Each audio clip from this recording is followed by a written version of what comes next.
Weekends used to arrive with a bit of drama. There was anticipation, plans, a sense that something had to happen. At some point, though, the rhythm changes quietly, without announcement, and weekends become something else entirely. You still notice Friday, of course, but instead of excitement, it's more like relief, a gentle exhale. The weekend isn't a blank canvas anymore, it's a softer version of the week, familiar, predictable, comforting. Saturday mornings arrive earlier than they used to, often without effort. You wake up naturally sometimes before the alarm, and there's a brief moment of confusion before you remember there's nowhere you have to be, and somehow that's better than sleeping in ever was. You find yourself doing small, unremarkable things, a bit of tidying, a slow cup of tea, maybe a walk that has no real destination. There's no rush to make the most of it. The enjoyment is quieter now, tucked into the spaces between tasks, and then Sunday comes along carrying that familiar feeling that used to mean dread. But even that softens with time. It becomes more about easing into the week than resisting it. You prepare gently, you put things in their place, you wind down without fighting the clock. Nothing about weekends is worse. They're just different, less loud, less ambitious, more forgiving. And somewhere along the way, you realize this new rhythm suits you perfectly. It's not about escaping life anymore.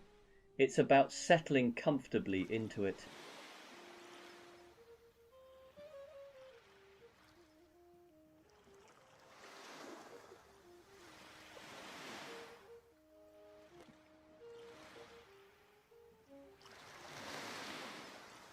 There's a particular kind of joy that sneaks up on you as you get older, and it's not the big, dramatic kind, it's the joy of small improvements, the kind no one else notices, and honestly, you don't really want them to.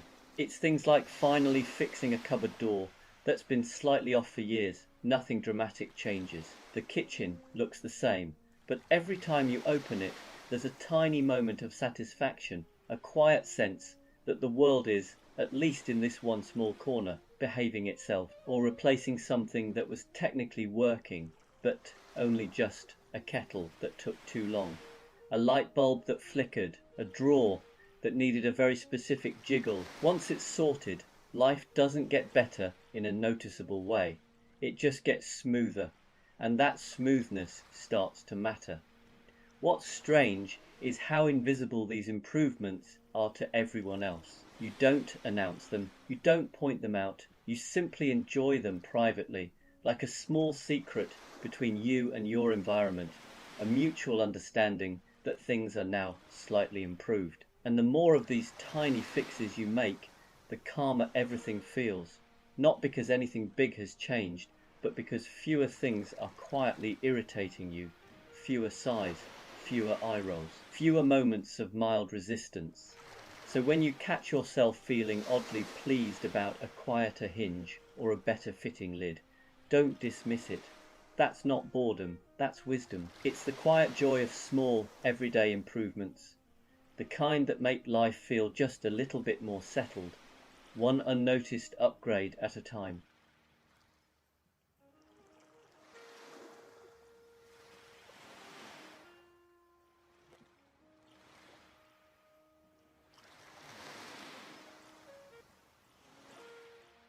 So there's this thing that happens when you get a bit older.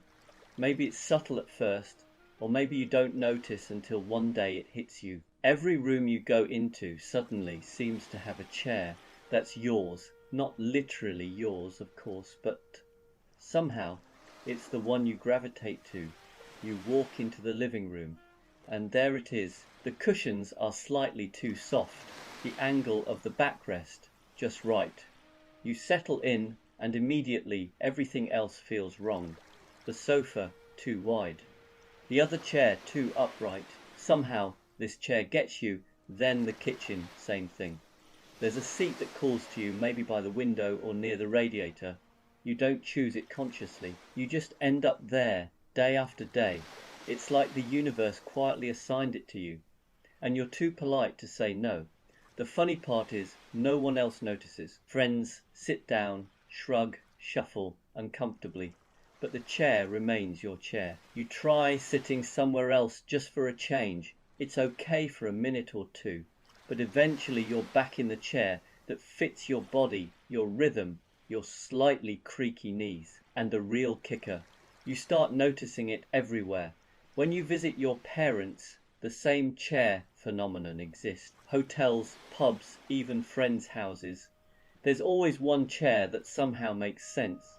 It's not a big deal, but somehow it's comforting, familiar, like a little anchor in a world that's otherwise constantly changing. So next time you settle into a chair and sigh without really thinking about it, know this: you've officially discovered one of Middle Age's most understated joys. Your chair has chosen you, and really, that's not too bad at all.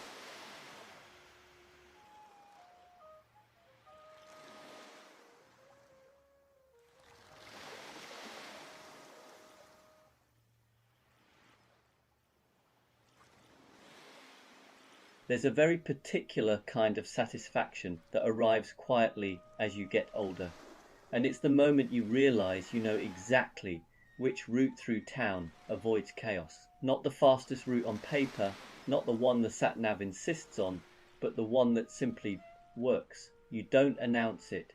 You don't feel the need to explain it. You just turn left where everyone else goes right, ease down a side street, glide past a row of parked cars, and suddenly the world feels calmer. The lights are kinder here. The traffic moves differently. You've slipped through the gaps without anyone noticing. What's funny is how instinctive it becomes. You don't really think about it anymore. Your hands just turn the wheel, your feet adjust automatically, and somewhere deep down there's a quiet confidence that says, this way. You've learned this route over years through roadworks, school runs, temporary closures, and one disastrous diversion you still haven't forgiven, and every now and then you catch a glimpse of the main road you've avoided. Cars stacked nose to tail, indicators flashing in frustration, people gripping their steering wheels like it's a competitive sport. You feel a small, private triumph, not smugness, just relief, a gentle sense that you've made the right choice. It's not about speed anymore. It's about flow, about choosing the path that keeps your shoulders relaxed and your breathing steady, knowing where the bottlenecks are and quietly stepping around them. And maybe that's one of the underrated perks of getting older. Not knowing everything, but knowing enough to move through the world with a little less friction, one calm side street at a time.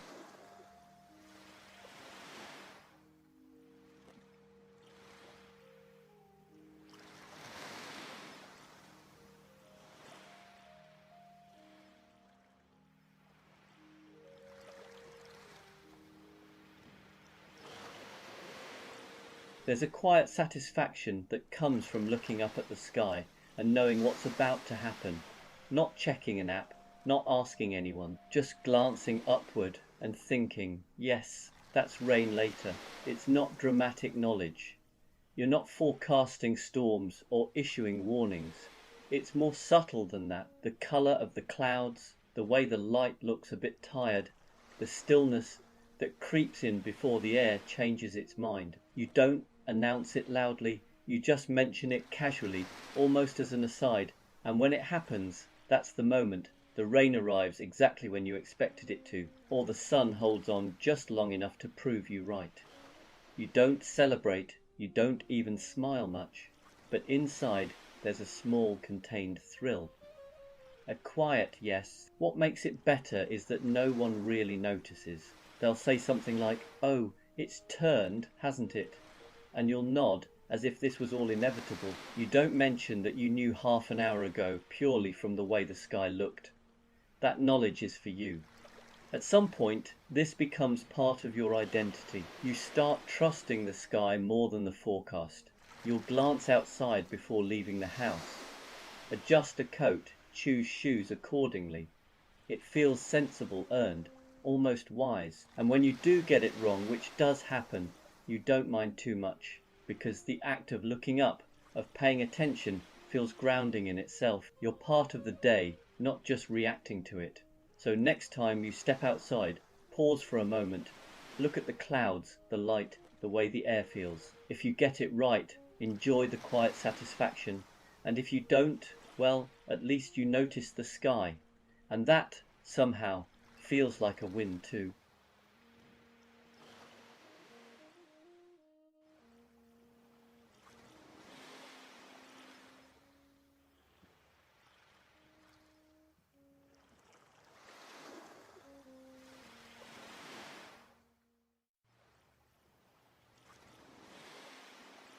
You're listening to adulting without urgency, nothing to focus on, nothing to fix, just some quiet thoughts in the background. You know, at some point in life, comfort stops being optional. It stops being nice to have and becomes non-negotiable. Shoes that pinch, gone. Jackets that restrict movement, gone. Socks that make your toes question their existence, gone. You start picking things, not because they look good, but because they feel right.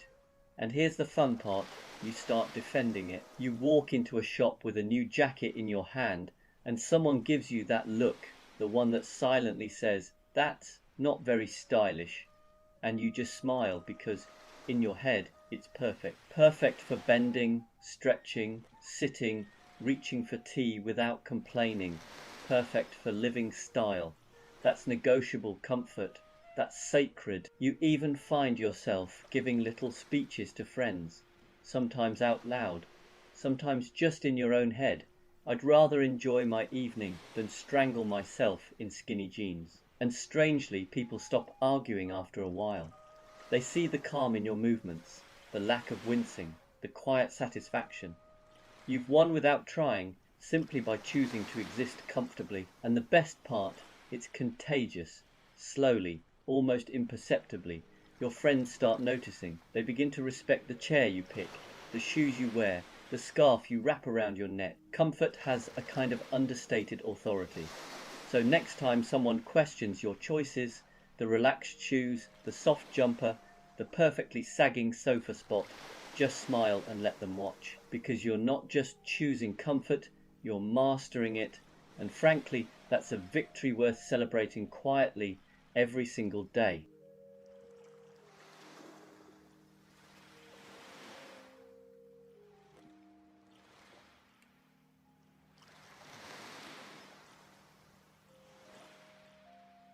It's funny how memory works as you get older. Names gone, completely gone. You'll meet someone new, shake their hand, and somewhere inside your brain, the words have evaporated, but the utterly irrelevant details. Oh, those are crystal clear, like the exact shade of the curtains in their living room 10 years ago. Or the fact that they once wore mismatched socks to a Christmas party. You don't need that information, it serves no purpose, but it's somehow impossible to forget. And the more you try to remember a name, the more it slips away. So there you are, smiling, politely calling someone mate or friend, all the while rehearsing the tiny, unnecessary facts that your brain has filed away forever. You'll remember the story of their cat, the brand of coffee they bought once, or the exact time they tripped on the pavement. But their name, poof, vanished. The strange part is, it almost becomes a superpower.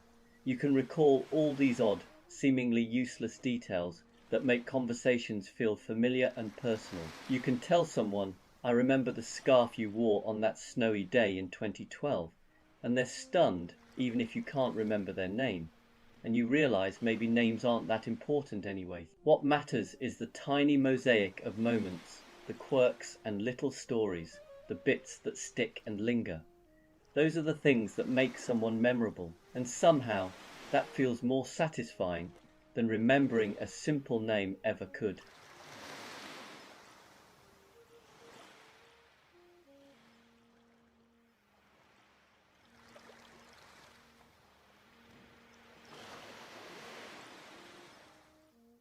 Do you catch yourself overthinking the simplest things? You start out with something tiny, choosing a sandwich, replying to a message, deciding whether to leave the house now or in 5 minutes. And before you know it, you're deep in analysis, weighing options that don't really exist. You stand there genuinely considering all the possible outcomes, as if the future depends on whether you choose white bread or brown, and at some point you catch yourself. There's a brief pause, a moment of clarity, and you realize you've spent far longer thinking about the thing than it would have taken to just do it. That's usually when the laugh arrives. Not a big laugh, more of a quiet, private one. The kind that says, "Ah, I see what's happening here." You're not annoyed, you're not frustrated. You're just mildly amused by your own mind, wandering off with confidence and absolutely no sense of proportion. And the nice thing is, once you notice it, the spell breaks, the decision becomes easy again. You choose something, anything, and the world continues exactly as it did before.